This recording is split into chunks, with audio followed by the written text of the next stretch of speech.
किया था और फिर जंगल राज की सोच वाली आरजेडी की सरकार थी, उसने उनके शासनों ने बिहार को कम से कम 2 दशक पीछे ढकेल दिया था। इस बात को मैं एक शायरी के माध्यम से आपको समझाना चाहता हूं कि ये मंजर भी देखा है तारीखों की नज़रों ने, ये मंजर भी देखा है तारीख की नज़रों ने, लम्हों ने खता की थी, सदियों ने सजा पाई है। उनकी गलतियों की कीमत आज पूरा बिहार भर रहा है और उन्हीं गलतियों को अगर सुधार कर बिहार को विकास के पथ पर ले जाने का काम अगर इस बजट ने किया है तो ये बहुत सराहनीय है। एक तत्कालीन मुख्यमंत्री हुआ करते थे बिहार के, जिनके बारे में बिहार में एक कहानी चलती है कि जब वहाँ की जनता उनके पास गई और उन्होंने कहा कि मुख्यमंत्री जी हमें सड़क की ज़रूरत है, तो मुख्यमंत्री जी ने ये कहा था कि अच्छा है तुम्हारे गांव में सड़क नहीं है, क्योंकि जब तुम अपराध करोगे और तुम्हारे गांव में सड़क होगी तो पुलिस तुमको पकड़ करके गिरफ्तार करने आ जाएगी ना। और अगर रोड होगा ही नहीं, तो पुलिस तुम्हें गिरफ्तार करने कैसे आएगी? जिस प्रदेश में जिस प्रदेश में बेसिक इंफ्रास्ट्रक्चर को लेकर के यह सोच थी, अब वहां पे इस बजट में एक्सप्रेसवे दौड़ेंगे, गंगा नदी पे नए पुल बनेंगे। कहां थे सवाल करने वाले? जिस वक्त हमें एक्सप्रेसवे की जरूरत थी, कहां थे सवाल करने वाले? श्री अरुण भारती जी। महोदय जी, मैं पहली बार बोल रहा हूं, तो मुझे गुजारिश है आपसे कि मुझे पर्याप्त मौका दिया जाए। अध्यक्ष जी, आज बजट की चर्चा पर आपने जो मुझे बोलने का अवसर दिया है उसके लिए आपका बहुत बहुत धन्यवाद है। सबसे पहले मैं अभिनंदन करता हूं हमारे माननीय प्रधानमंत्री श्री नरेंद्र मोदी जी का, जिन्होंने तीसरी बार इस देश का नेतृत्व करने का जो अवसर मिला है उसके लिए मैं शुभकामना देता हूं। मैं अपने लोकसभा क्षेत्र जमुई की देवतुल्य जनता का भी आभार व्यक्त करता हूं, जिन्होंने मुझ पर पहली बार और हमारी पार्टी पर तीसरी बार अपना विश्वास व्यक्त किया है। मैं बड़े गर्व और जिम्मेदारी के साथ बजट पर अपनी पार्टी का जो रुख पक्ष रखने का मौका मिला है उसके लिए मैं अपने राष्ट्रीय अध्यक्ष माननीय श्री चिराग पासवान जी को भी बहुत बहुत धन्यवाद देता हूं। अध्यक्ष जी, मैं बिहार से आता हूं, जो भगवान जैन, भगवान बुद्ध, माता सीता, गुरु गोविंद सिंह जी, आचार्य चाणक्य, जयप्रकाश नारायण जी, कर्पूरी ठाकुर जी और स्वर्गीय रामविलास पासवान जी की भूमि है। बिहार जो संस्कृति, कला और ज्ञान की नगरी थी, जहां अनेक महापुरुषों ने जन्म लिया है, वही बिहार हर स्तर पर आज के दिन चुनौतियों से लड़ रहा है। इसका कारण है पूर्व की केंद्र सरकारों का बिहार के साथ सौतेला व्यवहार। बिहार को मुख्य धारा से वंचित रखने का जो उनका षड्यंत्र था, जो कांग्रेस सरकार ने केंद्र में किया था और फिर जंगल राज की सोच वाली आरजेडी की सरकार थी, उसने उनके शासनों ने बिहार को कम से कम 2 दशक पीछे ढकेल दिया था। इस बात को मैं एक शायरी के माध्यम से आपको समझाना चाहता हूं कि ये मंजर भी देखा है तारीखों की नज़रों ने, तारीख की नज़रों ने, लम्हों ने खता की थी, सदियों ने सजा पाई है।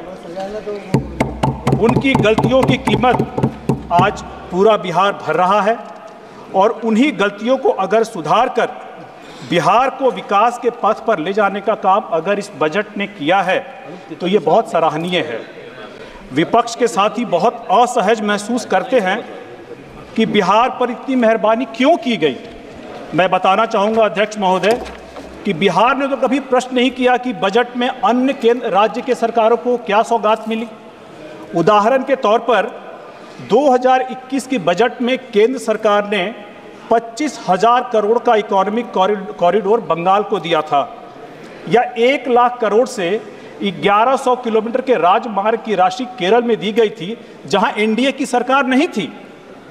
लेकिन जब बिहार को इस बजट में दिया जा रहा है तो आपत्ति है। यह आपत्ति किस लिए है, यह हमारी भी समझ से बाहर है।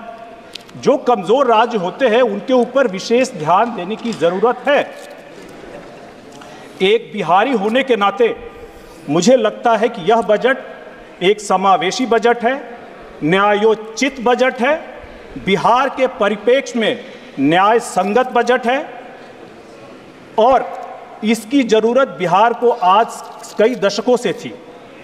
बिहार एक पिछड़ा राज्य है। हमें उलाहना दिया जाता है हर बार अध्यक्ष महोदय कि बिहार एक पिछड़ा राज्य है, लेकिन ऐसे पिछड़े राज्य को आगे लाने के लिए विकास की राह में अगर इस तरह के प्रयास हो रहे हैं तो ये बहुत सराहनीय योगदान है।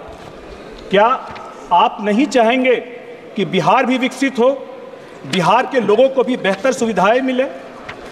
यह बजट न केवल विकसित भारत की सोच को आगे ले जाने का काम करता है, बल्कि हमारी पार्टी और हमारे राष्ट्रीय अध्यक्ष माननीय श्री चिराग पासवान जी के विकसित बिहार बनाने की सोच, बिहार फर्स्ट, बिहारी फर्स्ट को साकार करने की तरफ एक सकारात्मक कदम है।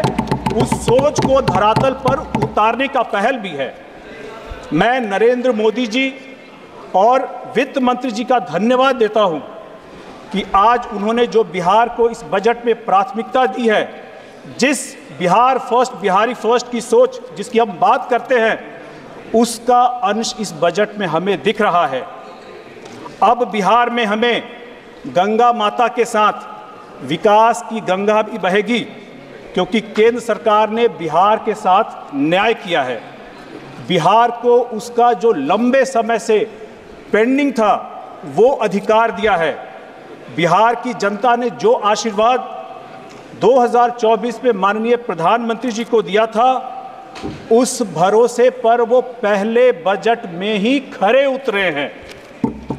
मोदी जी ने हमेशा बिहार के विकास की चिंता की है और विश्व पटल पर बिहार को सम्मान दिया है, जो उन्होंने जब G20 समिट में नालंदा विश्वविद्यालय का चित्र पूरे विश्व में देखा गया था। अध्यक्ष जी, बिहार के साथ सामाजिक न्याय एनडीए की सरकार ने किया जब स्वर्गीय कर्पूरी ठाकुर जी को भारत रत्न दिया गया और इस बजट के माध्यम से हमें आर्थिक न्याय दिया गया।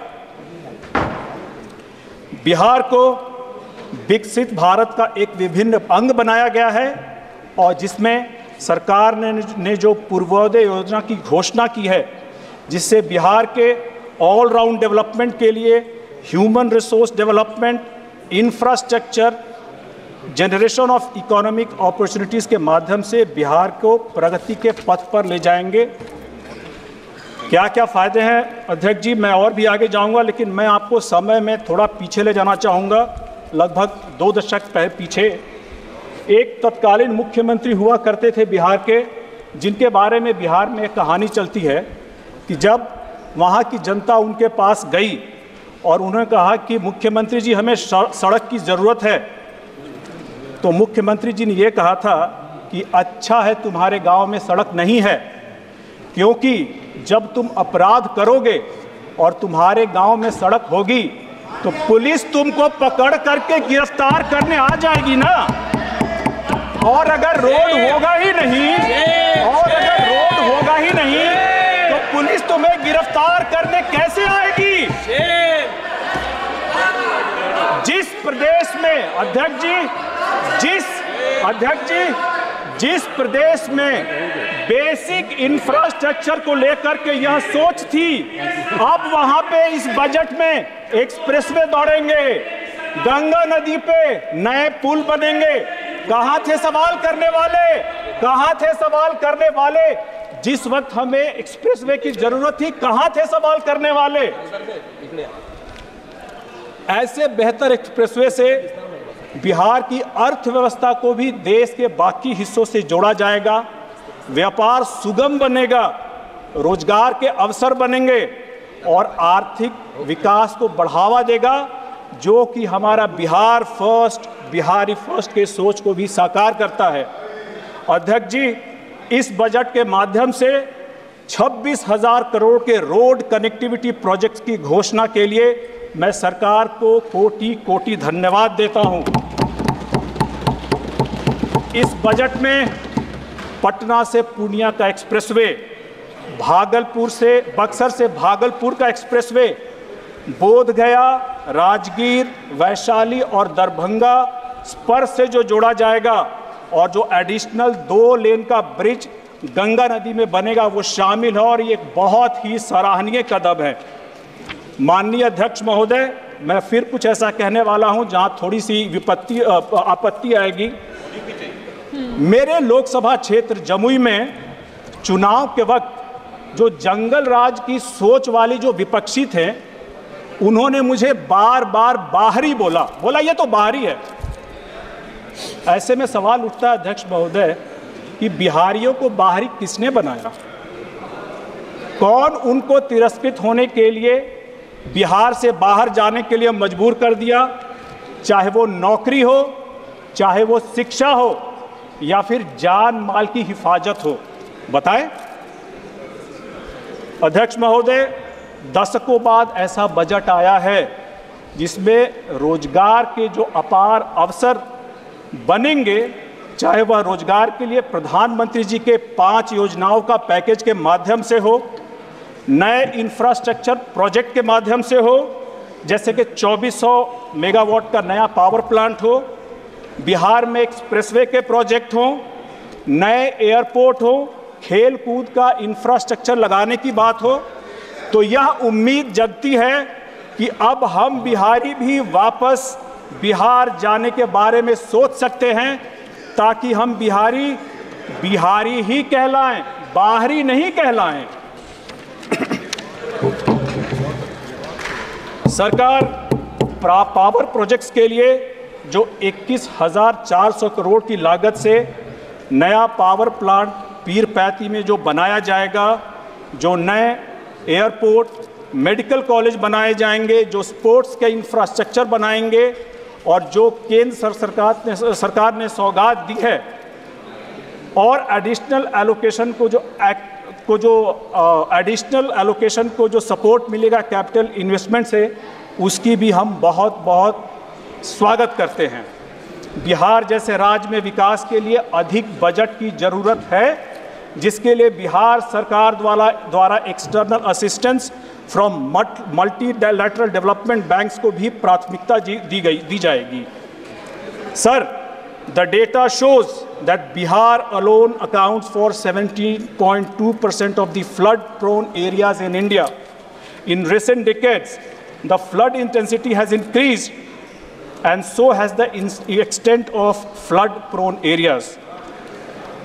अध्यक्ष महोदय, बिहार में बाढ़ और सुखाड़ का एक ऐसा चोली दामन का साथ है जो हमारे नियंत्रण में न होते हुए भी एक बहुत बड़ा अभिशाप बना हुआ है। ऐसे में बाढ़ नियंत्रण और सिंचाई परियोजनाओं के लिए जो 11,500 रुपये का आवंटन किया गया है, एक बहुत ही हमारे लिए राहत भरा कदम है, जो कोसी, मेची, राजलिंग और अन्य सिंचाई परियोजनाएं हमारे किसानों की आजीविका की सुरक्षा और कृषि स्थिरता सुनिश्चित करने के लिए बहुत ही महत्वपूर्ण है। मैं विशेष अभिनंदन करता हूं सरकार का, क्योंकि उन्होंने बाढ़ के विषय में एक निर्णायक कदम लिया है। और वित्त मंत्री जी ने भाषण में यह भी बताया कि किस प्रकार बिहार में बाढ़ नेपाल के कारण आती है, और बिहार को एक्सेलरेटेड इरिगेशन बेनिफिट प्रोग्राम के माध्यम से जो 11,500 करोड़ का आवंटन जो दिया जाएगा, जिससे कोची मेकी इंटरस्टेट लिंक और 20 ऐसी ongoing and the new schemes including barrages, river pollution abatement and the irrigation projects के लिए दिए जाएंगे। इसके अलावा मुझे थोड़ा एक अतिरिक्त समय दिया जाए। इसके अतिरिक्त सर्वे और इरिगेशन को कोसी रिलेटेड फ्लड मिटिगेशन और इरिगेशन प्रोजेक्ट्स के लिए भी हम उसमें लिए गए हैं। बाढ़ के कारण बिहार में सिर्फ जान और माल का नुकसान ही नहीं होता अध्यक्ष महोदय, रेवेन्यू का भी लॉस होता है, क्योंकि जो बजट प्रदेश के विकास कार्यों में प्रयोग हो सकता है उसका प्रयोग सरकार मुआवजा देने में करती है। फ्लड कंट्रोलिंग और इंटरलिंकिंग के माध्यम से न सिर्फ बाढ़ नियंत्रण में मदद मिलेगी, बल्कि हम विकास कार्यों के लिए बेहतर फिस्कल मैनेजमेंट में ही कर सकेंगे। अध्यक्ष महोदय, हमारा बिहार जो तत्कालीन मुख्यमंत्री के राज में जंगल राज संगठित अपराध के लिए जाने जाते थे, अब पर्यटन के मामले में विष्णुपद मंदिर और महाबोधि मंदिर के धार्मिक पर्यटन के लिए जाने जाएंगे। राजगीर और नालंदा की सांस्कृतिक विरासत को संरक्षित और किया जाएगा और उसको बढ़ावा दिया जाएगा, जिससे न सिर्फ आर्थिक विकास को बढ़ावा मिलेगा, बल्कि पर्यटन को लेकर के हमारी पार्टी की सोच बिहार फर्स्ट, बिहारी फर्स्ट को भी साकार करने का काम किया जाएगा। Please conclude sir. सर थोड़ा समय और। बिहार राज्य में भारत की गौरवशाली संस्कृति को दर्शाने वाले कई स्थान हैं, लेकिन पूर्व की किसी भी सरकार ने बिहार में पर्यटन को प्रमोट करने की बात नहीं की। मुझे गर्व है कि सरकार विकास और विरासत दोनों को साथ में लेकर के चल रही है। इस बजट में बिहार के लिए हर क्षेत्र में घोषणा करके सरकार ने यह सिद्ध कर दिया है कि इंडिया जैसे फेडरल स्ट्रक्चर वाली कंट्री में प्रिंसिपल्स ऑफ इक्वालिटी और जस्टिस भी शामिल है, और बिहार की अपेक्षा जो इतने दिनों से की गई थी उन सपनों को पूरा किया गया है मोदी सरकार में। विपक्ष के साथी पूछते हैं कि बिहार में का बा, तो मैं उनको बताना चाहूँगा अध्यक्ष महोदय कि बिहार में अब बहार बा, बढ़त रोजगार आ व्यापार बा, विकसित होत जमुई, हाजीपुर, समस्तीपुर और कटिहार बा। बजट में परियोजनाओं का बौछार बा, जिसे देख करके विपक्ष अब लाचार बा, क्योंकि केंद्र और राज्य में डबल इंजन की सरकार बा। अध्यक्ष महोदय, माननीय सदस्य धैर्यशील माने। सर मुझे कंप्लीट करने दिया, थोड़ा सा रह गया सर, थोड़ा सा रह गया नहीं। सर मुझे कंप्लीट करने दिया जाए।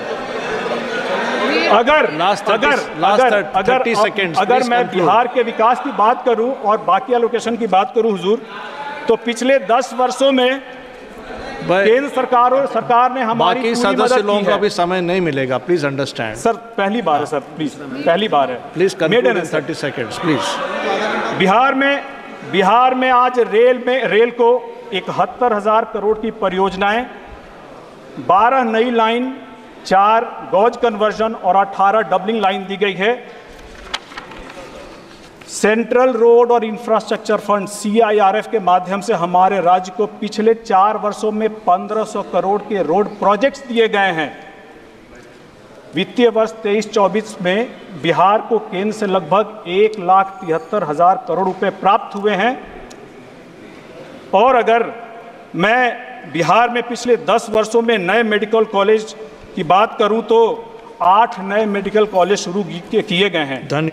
महोदय, इसमें मैं एक व्यक्तिगत साझा करना चाहूंगा आपके साथ कि 250 करोड़ की लागत से मेरे लोकसभा क्षेत्र जमुई के लिए एक मेडिकल कॉलेज की स्वीकृति की गई थी।